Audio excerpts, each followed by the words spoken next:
Hello everyone, मैं हूँ CMSS पानी। आज हम डिस्कस करेंगे ऑडिट ट्रेल का बारे में। अभी ऑडिट ट्रेल जो एप्लीकेबल था 1 अप्रैल 2022 से उसको एक्सटेंड कर दिया गया है 1 अप्रैल 2023। तो अभी जो एप्लीकेबल होगा ऑडिट ट्रेल 1 अप्रैल 2023 से एप्लीकेबल होगा। लेकिन अभी जो इम्प्लीमेंटेशन करना है ये इसमें इश्यूज आएगा। तो अभी ये साल 2022-23 से इमीडिएटली इम्प्लीमेंटेशन स्टार्ट कीजिए। अगर इम्प्लीमेंटेशन नहीं करेंगे इसमें बहुत कुछ इश्यूज आएगा, इसीलिए गवर्नमेंट 2 साल इसको एक्सटेंड किया है। फर्स्ट ये पहला जो गवर्नमेंट का था तो 1 अप्रैल 2021 से ही एप्लीकेबल था, उसका बाद 1 साल बढ़ाया गया, अभी और 1 साल बढ़ाया गया, ये एक्सटेंड हो रहा है। तो इसलिए इसका मतलब ये है इसमें कॉम्प्लिकेशन है, और आप जब इम्प्लीमेंटेशन ये शुरू करेंगे तब कॉम्प्लिकेशन पता चलेगा। तो मेरा ये जो सुझाव है, आप इमीडिएटली इम्प्लीमेंटेशन शुरू कीजिए। 1 साल आपका पास है, इसमें जो भी प्रॉब्लम आएगा, टीथिंग प्रॉब्लम आएगा, वो क्लियर करने के लिए अभी हम कुछ एग्जाम्पल भी लेंगे कैसा प्रॉब्लम आ सकता है, वो जो normally most of the company में आएगा। तो अभी ये जो एप्लीकेबल है 1 अप्रैल 2023 से है, तो ये जो एप्लीकेबल है ओनली फॉर कंपनीज। और वो कंपनी छोटा कंपनी हो सकता है, उसमें कोई टर्नओवर लिमिट नहीं है, तो छोटे से छोटे कंपनी से ये एप्लीकेबल है। तो छोटे बड़े हर कंपनी को ये एप्लीकेबल होगा। एप्लीकेबल किसको नहीं है? अगर सिर्फ आप ये कंपनी को एप्लीकेबल होगा तो इंडिविजुअल या HUF या कोई फार्म, उनको ये एप्लीकेबल नहीं है। तो ये कैसे इसको इम्प्लीमेंट जो करना है, कैसे इसको करना है, ऐसा एक सॉफ्टवेयर यूज करना है जिसमें ऑडिट ट्रेल रहेगा। उसका मतलब जब भी जो आप सॉफ्टवेयर लेंगे, इसमें कब आप एंट्री कर रहे हैं, कोई भी एंट्री कर रहे हैं बुक्स में, कोई ट्रांजैक्शन, उसका एंट्री कब कर रहे हैं उसका डिटेल्स रहेगा। जब मॉडिफिकेशन कर रहे हैं, अगर सपोज कोई मॉडिफिकेशन कर रहे हैं, उसका भी डिटेल्स रहेगा। तो कोई भी एंट्री बैक जाके देखा जा सकता है, आप पहला एंट्री क्या किया था, मॉडिफिकेशन क्या क्या है, ये डिटेल, ये रिकॉर्ड रहेगा। और ये रिकॉर्ड कितना दिन तक रहना है, ये मैंडेटरी है अभी रिकॉर्ड रखना 1 अप्रैल 2023 से। और ये कितना दिन तक ये रिकॉर्ड रखना है, जैसे नॉर्मल आप रखते हैं कंपनीज एक्ट में नॉर्मल बुक्स ऑफ अकाउंट जितना दिन रखना है, ये भी रखना है। तो इसको आप 8 ईयर्स तक रखना है। आप मना नहीं कर सकते ये मेरे पास डिटेल नहीं है, तो आप कोई भी एंट्री बुक्स ऑफ अकाउंट्स में कर रहे हैं उसका डिटेल रहेगा, 8 साल तक रखना पड़ेगा इसका। और इसमें ये जो सॉफ्टवेयर है वो ऐसा इसमें फैसिलिटी रहेगा, आप चाहे भी तो इसको बंद नहीं कर सकते एक दिन के लिए। उसका मतलब आपका डे टू डे जो भी एंट्री कर रहे हैं बुक्स ऑफ अकाउंट्स में, उसका डिटेल्स रहेगा और 8 साल तक रखना पड़ेगा। अगर कोई पूछता है आपको, ये कोई अगर डिपार्टमेंट से आदमी आके भी पूछता है, ये डिटेल देना पड़ेगा, कौन सा एंट्री कब हुआ है वो चेक कर सकते हैं, पहला एंट्री कब था, बाद में एंट्री क्या हुआ, वो डिटेल्स रहेगा।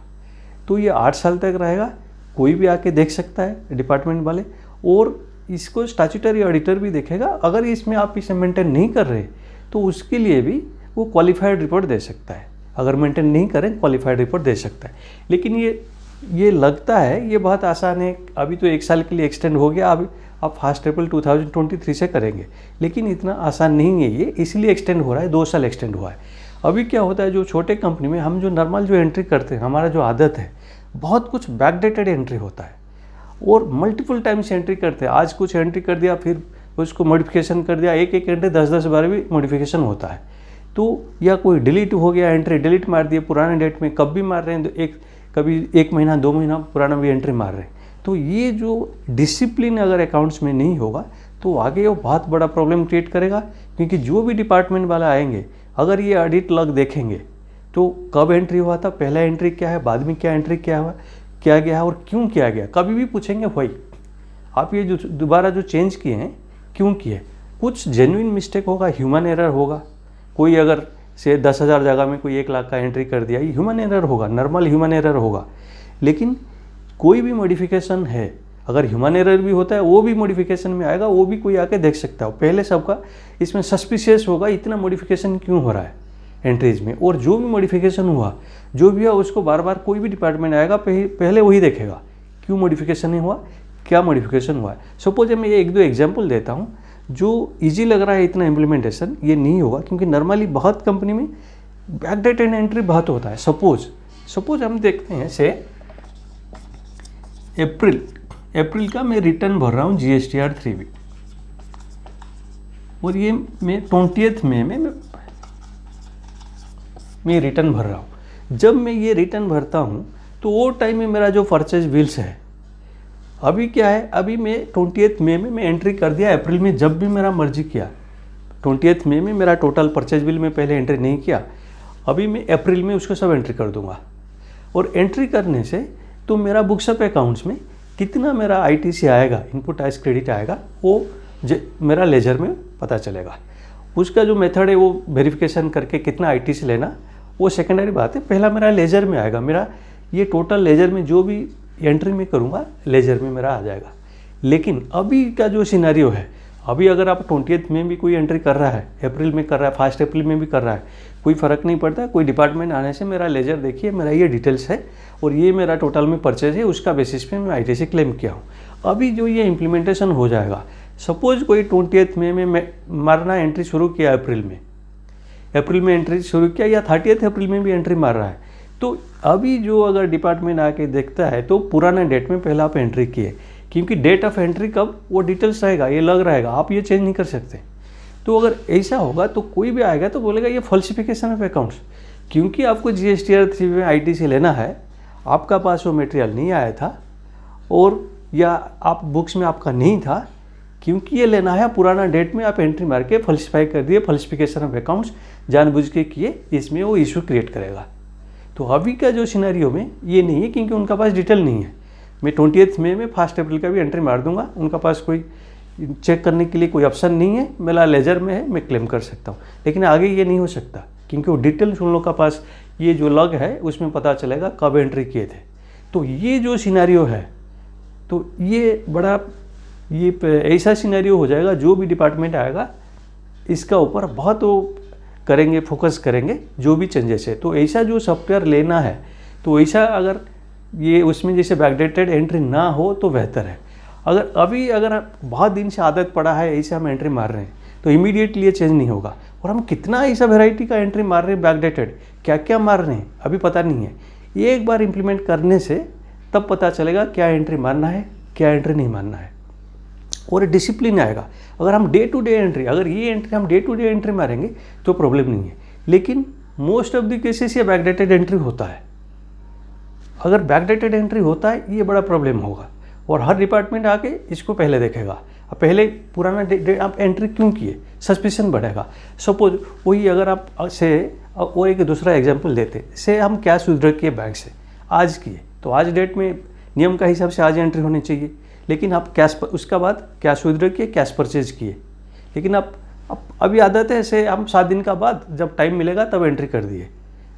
ये सब एंट्री करेंगे, कैश रिसिप्ट का भी करेंगे और जो कैश पेमेंट बाइक करेंगे, जब अभी हमारा लेजर में कोई पता नहीं चलेगा। अगर मैं 7 दिन का पहले का एंट्री मार देता हूँ आज, तो पता नहीं चलेगा बैंक से विड्रॉ हो गया पैसा मेरा, मैंने उसका बाद पेमेंट कर रहा हूँ, कैश परचेज कर रहा हूँ, जो भी कर रहा हूँ, या कैश में किसी को पेमेंट कर रहा हूँ, तो पता नहीं चलेगा। अभी पता चल जाएगा, तो आप डे टू डे एंट्री आप नहीं कर रहे। अगर आप ये नहीं, सपोज आप बोलेंगे ओके मैं डे टू डे एंट्री नहीं करूँगा, लेकिन अगर आज एन डेट में वही कैश एंट्री आप कर दिए, तो फिर आपका कैश परचेज जो बिल्स रहेगा वो दिखाएगा पुराना डेट में, आप एंट्री मार रहे हैं आज का डेट में। तो अगर 7 डेज का बाद आप एंट्री मार रहे हैं, तो ये जो मेथड ऑफ अकाउंटिंग ये गलत है। आप cash book day to day maintain होना चाहिए। अभी पता नहीं चल रहा है, क्योंकि आपका कब एंट्री मारा किसको पता नहीं है। आप लेजर में देखा, ठीक है कैश आया, कैश पेमेंट हुआ, तो ठीक है कैश नेगेटिव नहीं है, ओके। लेकिन अभी अगर आप ये बैकडेटेड एंट्री कर रहे हैं, ये आदत है, तो ये बड़ा मुश्किल हो जाएगा।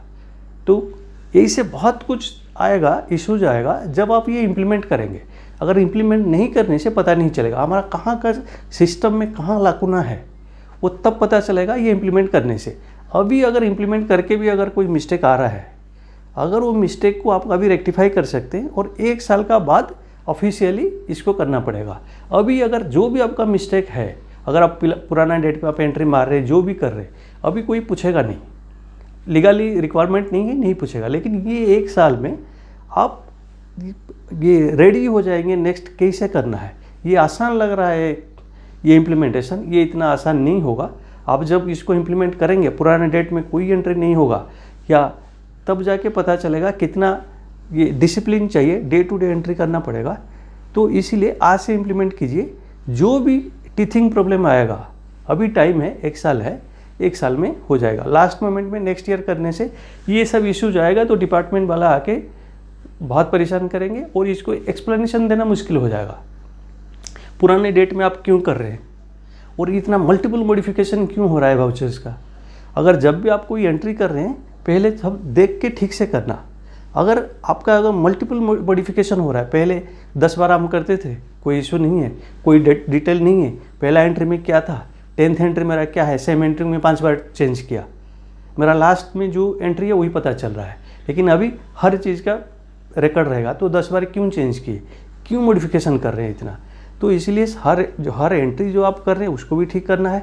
बैकडेटेड एंट्री नहीं होगा और इसको कंट्रोल करना बहुत डिफिकल्ट होगा, क्योंकि डे टू डे एंट्री करना है। अगर डे टू डे एंट्री नहीं करना है तो फिर प्रॉब्लम आएगा। आप बैकडेटेड बिल्कुल नहीं कर सकते, करने से डिपार्टमेंट वाला परेशान करेंगे। तो इसीलिए ये आज से इम्प्लीमेंट कीजिए, नहीं तो ये बाद में जब आप इम्प्लीमेंट करेंगे 2023 से 1/4/2023 वो टाइम में बहुत इश्यूज आएगा और डिपार्टमेंट वाला भी बहुत प्रॉब्लम क्रिएट कर सकते हैं। तो इसीलिए आज से आप इम्प्लीमेंट करना शुरू कर दीजिए। अगर मेरा वीडियो आपको पसंद आया प्लीज़ वीडियो को लाइक कीजिए, शेयर कीजिए और मेरा चैनल को सब्सक्राइब कीजिए। अगर इसमें और कोई आपको डाउट है, क्या इम्प्लीमेंटेशन में इश्यूज आ सकता है या, तो वो बारे में भी आप मुझे कमेंट में पूछ सकते हैं। Thank you.